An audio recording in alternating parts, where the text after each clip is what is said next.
আগে চেক করো, তারপরে বিশ্বাস করবা, ঠিক কিনা? তাহলে এখন থেকে একটা কিছু শুনলে বিশ্বাস করবেন। একজন এসে বলল, ভাইজান আপনার মেয়েরে দেখলাম আরেক ছেলের সাথে বাজারে ঘোরাফেরা করে, ওই রমনার বটমূলে দেখলাম আপনার মেয়ে আরেক ছেলেরে নিয়ে ফষ্টি নষ্টি করে, লোকের কথা বিশ্বাস করে বাসায় যে মেয়ের চুলের মধ্যে ধরে মাইর, আইজো মার কাইলো মাইর। এরকম হইতে পারে না? হয়তো ওই লোক আপনার মেয়ের মতো দেখতে আরেক মেয়েকে দেখছিল। এরকম হয় কিনা সমাজে? একজন এসে বললো, ভাই আপনি এখানে ভাবিরে তো দেখলাম ওই জায়গায় আরেক লোকের সাথে ঘোরাফেরা করতেছে, খবর রাখেন না বাসা? আপনি রেগে মেগে, ঘটনা কি? আমার খেয়ে আমার পরে আরেকজনের সাথে, যে এই বাড়িতে যে মায়ের, কোনো কথা নেই। দেখবেন যে ছোট্ট মারামারি থেকে এই ঘটনা অনেক সময় বিচ্ছেদ বা ডিভোর্স পর্যন্ত গড়ায়, ঠিক কিনা? ওই যে শোনা কথায় কান দিচ্ছেন, ফাতাবাইয়ুন, আপনি চেক করেন নাই। হয়তো আপনার স্ত্রীর মতো দেখতে বা আপনার স্ত্রী যে জামা পরে, যে পোশাক পরে, এরকম পোশাক পরে আরেক নারীকে দেখছে, আপনার বউ না এটা। আপনার মেয়ের ব্যাপারে যে তথ্য দিয়েছে এটা সঠিক নয়, সে আপনার মেয়ের মতো আরেকটা মেয়েকে দেখেছে, এসে আপনার কাছে বলে দিছে, আপনি বিশ্বাস করছেন। ভেজাল আছে না নাই? এই ভেজালগুলোকে থামানোর জন্য কোরআনে এই বিধানগুলো নাজিল করেছে কে? তাহলে ফরিদপুরের ভাইয়েরা, সমাজটারে সুন্দর রাখার তথ্য একটা শুনলেই বিশ্বাস করবেন না। সিলে কান নিয়ে গেছে শুনলেই সিলের পিছনে দৌড়, নাকি? কি করবেন? আগে কানে হাত দিয়ে একটু দেখবো কান দুইটা আছে না নাই, তারপরে চিলের পিছনে দৌড়াবো। তাহলে এখন থেকে আমরা তথ্য একটা শুনলে বিশ্বাস করব। তাহলে কি করবেন? বলতে হবে কি করবেন? যাচাই বাছাই, জাস্টিফিকেশন অফ দ্য নিউজ। কোন নিউজ জাস্টিফিকেশন ছাড়া আমরা প্রচার করব, বিশ্বাস করব, শেয়ার করব না। আল্লাহ বললেন, ইয়া আইয়ুহাল্লাযীনা আমানু লা ইয়াসখার কওমুম মিন কওম। ওহে আমার ঈমানদার বান্দারা, শোনো শোনো, খবরদার কখনো কোনো মুমিন বান্দারে ঠাট্টা করো না, অবজ্ঞা করো না, ঠাট্টা করো না। তার মনে কষ্ট হয় এমন কোনো কথা তারে বলো না। Never scoff of anybody. কাউকে নিয়ে ঠাট্টা করবেন না, তার দেহ নিয়ে, তার আকৃতি নিয়ে, তার বংশ নিয়ে।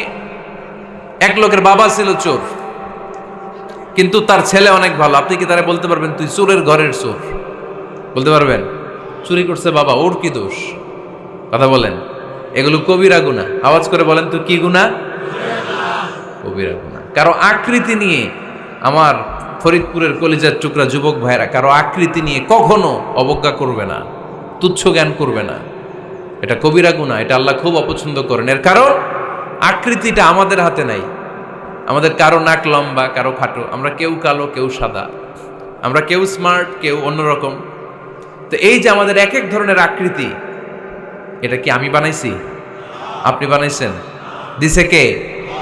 এই জন্য কারো দেহের গঠন নিয়ে যদি আপনি অবজ্ঞা করেন, এটা প্রক্ষান্তরে আপনি স্রষ্টাকে নিয়ে অবজ্ঞা করলেন। কারো দেহের আকৃতি নিয়ে যদি আপনি তুচ্ছ করেন, তাকে তুচ্ছ করেননি, আমার রবকে আপনি তুচ্ছ করেছেন। চিল্লায় বলেন ঠিক কিনা? খবরদার, তুই কালু, তুই লম্বু, তুই মোটু, তুই কানা, তুই রোহিঙ্গা, আছে না নাই? ইদানিং ইদানিং এটা খুব চলে। এই রোহিঙ্গা নামটা আছে না? ফরিদপুরে এগুলো ঢুকে নাই না? আমাদের ওইদিকে দেখি কি অবস্থা, কারোর সাথে কেউ লাগলে কই তুই রোহিঙ্গা। কি আশ্চর্য, এই গালি কবে আসলো? হ্যাঁ, অনেক ধরনের গালি। ঢাকায় আর একটা চলে ফইন্নির ভূত, কি বলে? এই এগুলো আগে শুনি নাই আমরা, রিসেন্ট এগুলো বলা শুরু করছে। ফইন্নির ভূত, রোহিঙ্গা না। এগুলো বলে আপনি কাউকে অবজ্ঞা করতে পারবেন? পারবেন না। খবরদার, এটা কবিরা গুনাহ, এটা ছোট গুনাহ মনে করবেন না। কারণ আকৃতি নিয়ে তুচ্ছ করা যায় না, কারণ আকৃতি দান করেছে কে? হুয়াল্লাযী ইউসাউইরুকুম ফিল আরহামি কাইফা ইয়াশা, লা ইলাহা ইল্লা হুয়াল আজিজুল হাকীম। তিনি এমন সত্তা, যিনি তোমাদের চেহারার অবয়ব দিয়েছেন, তোমাদের আকৃতি দান করেছেন তখন যখন তোমরা মায়ের পেটের ভেতরে ছোট্ট জোকের মতো ছিলা। মায়ের পেটের ভেতরে আমরা যখন সবাই এত ছোট্ট, তখনই আমাদের চেহারার আকৃতি দিয়েছে কে? কে সুন্দর হব, কে ছেলে হব, কে মেয়ে হব, কে মোটা হব, কে চিকন হব আমার ইচ্ছা হয়েছি? আওয়াজ করে বলতে হবে, কার ইচ্ছায়? প্রত্যেককে যদি আল্লাহ প্রত্যেকের নিজের চেহারা ডিজাইন করতে দিতেন, আল্লাহ যদি বলতেন তোমার চেহারাটা কেমন হবে তুমিই ডিজাইন করো, তাহলে আপনি আপনারা কেমন বানাতেন? হ্যাঁ বলেন, ফরিদপুরের ভাইরা বলেন, সুন্দর করে বানাতেন তাই না? সবচাইতে স্মার্ট, সবচেয়ে সুন্দর করে আমি আমার চেহারাটা বানাতাম যদি আমাকে ডিজাইন করার সুযোগ দেওয়া হতো। কিন্তু এই সুযোগ তো আল্লাহ দেন নাই। ডিজাইন স্বয়ং করে দিয়েছেন কে? কোন নারীকে যদি আল্লাহ বলতে এই নারীরা তোমাদের চেহারা কার কেমন লাগবে তোমরা বানাও, প্রত্যেক নারী কি করতো? বিশ্ব সুন্দরী করে নিজেকে বানাতো। খুদ ধরার মতো কোনো জায়গা সে নিজের জন্য রাখতো না, ঠিক কিনা? কিন্তু এটা আল্লাহ দেন নাই। এই আকৃতিটা আমাদেরকে সরাসরি দান করেছেন কে? খবরদার, আমাদের অনেকে বিকলাঙ্গ, আমাদের অনেকের হাত ছোট, পা বড়, দেখতে মোটা, কেউ চিকন কেউ কালো। খবরদার, কারো আকৃতি নিয়ে কখনো কোনো অবজ্ঞার সুরে, ঠাট্টার সুরে কোনো কথা আমরা বলবো না। রাজি আছেন? সবাই রাজি আছেন? আল্লাহ রাসূল সাল্লাল্লাহু আলাইহি ওয়াসাল্লামের এক সাহাবী ছিল, নাম ইবনে মাসউদ রাদিয়াল্লাহু তাআলা আনহু। ওনার পায়ের নলা ছিল খুব চিকন, অস্বাভাবিক চিকন, স্বাভাবিক না। তো উনিও এটা ঢেকে রাখতেন, দেখাতেন না কাউকে। একদিন উনি খেজুর পাড়ার জন্য খেজুর গাছে উঠলেন।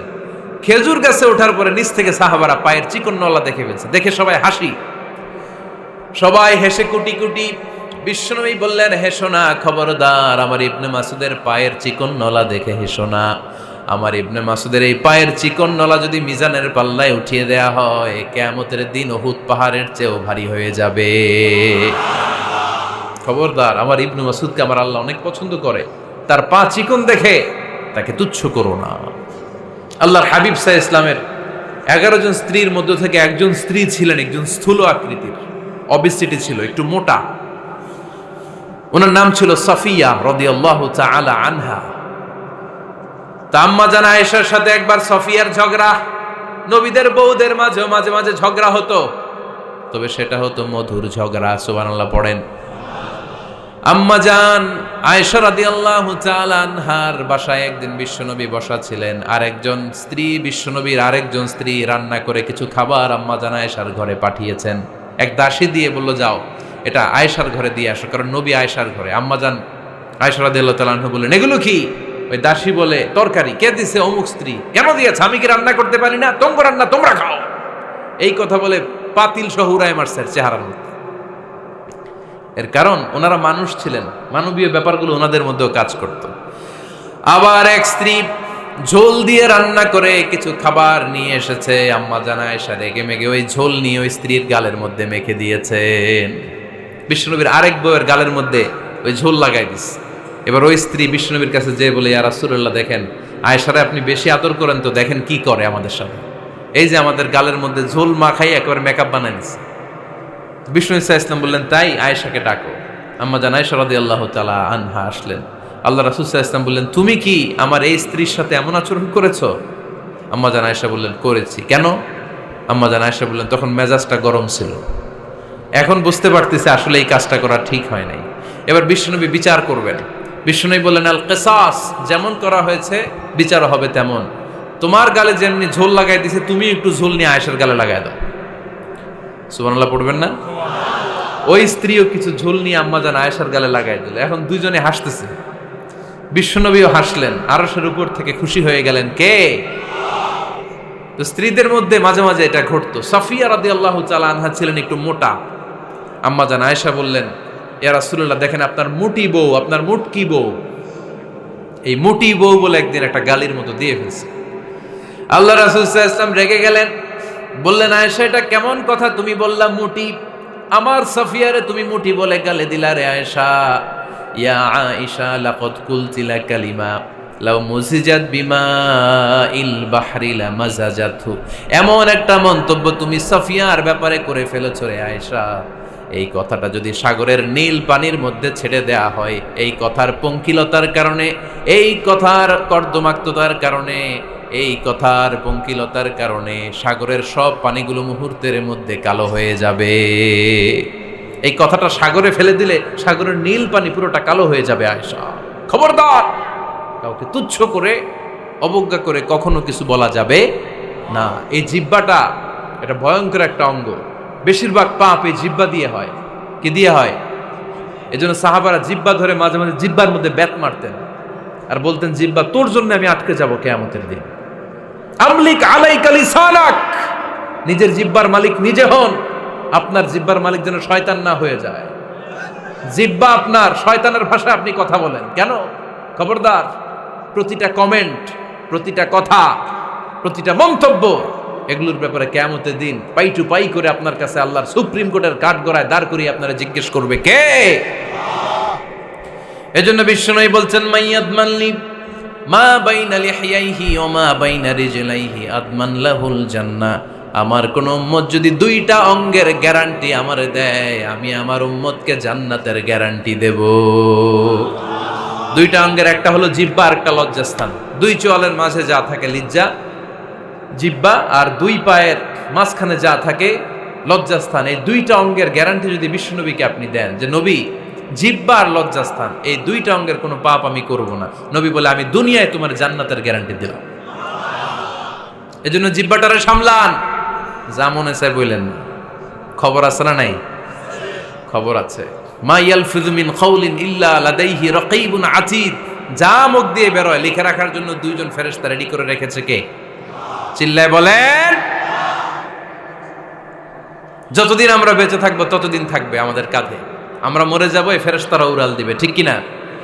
দুই কান্দে জি ছিল যে তোমার দুইজনা পাহারা, তোমারে একলা থইয়া পালাইছে তাহারা। তোমার আটকুঠুরি নয় দরজা বন্ধ এবার হলো রে হলো। মুখে আল্লাহ রসুল সবে বলো, ও মুখে আল্লাহ রসুল সবে বলো।